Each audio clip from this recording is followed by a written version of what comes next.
Necati Arabaci. Necati Arabaci is Necati Arabaci. Necati Arabaci. Who is Necati Arabaci? How did he rise to power, and what role does he play in the shadows of the criminal underworld? In the underground world of crime, one name carries both fear and respect: Necati Arabaci. Arabaci leans back in his private lounge, cigar smoke curling around him. His tailored suit is pristine, but his eyes are those of a man who's seen war. Across from him, a rival sits nervously, hands clasped. "You've been stepping on my business," Arabaci says, voice calm but laced with danger.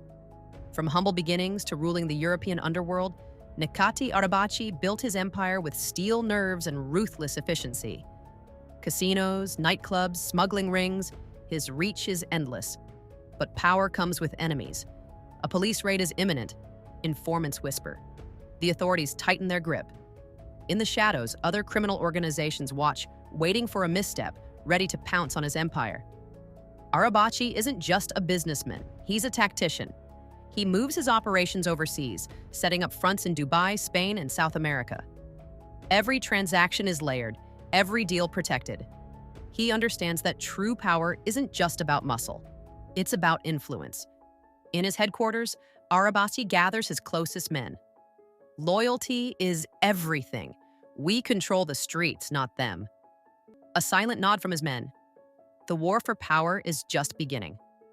Across the city, a group of federal agents huddle over surveillance footage. "He's untouchable," one mutters. But another younger officer leans forward. "Everyone has a weakness. We just haven't found his yet." A rival gang leader, Ivan Petrov, watches from afar, sipping vodka. Arabaci's time is coming to an end. A shipment arrives at the docks, drugs, weapons, millions in cash. But something's off. A double cross. Gunfire erupts. Arabaci's men fall. He receives the call mid-meeting. His jaw tightens. "We have a traitor." His eyes scan the room. Someone at this very table betrayed him. But who? As the night deepens, so does the danger. The police close in. Rivals make their moves. And deep inside, Arabaci knows only the ruthless survive. The following night, he makes a move of his own. A secret meeting with a cartel boss in South America, an alliance that could change everything. If the deal goes through, Arabaci will control more than just Europe. He'll have a stake in a global empire. But trust is fragile. A single misstep could mean death. Meanwhile, the traitor makes another move.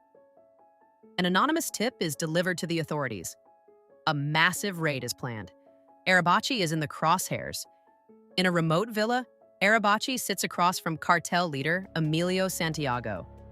"You want power, Necati? It comes at a cost. Are you willing to pay?" Arabaci lights a cigar, exhales slowly.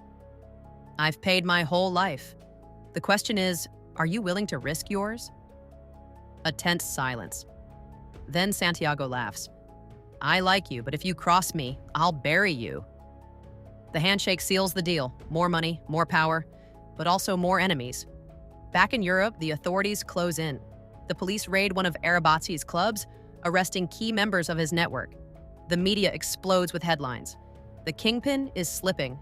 Or is he? Arabaci watches the news from a luxury suite in Dubai. He turns to his right-hand man. "It's time for the next move. Call our friends in Moscow." A new alliance is forming, a game of chess on a global scale. The hunt for the traitor intensifies.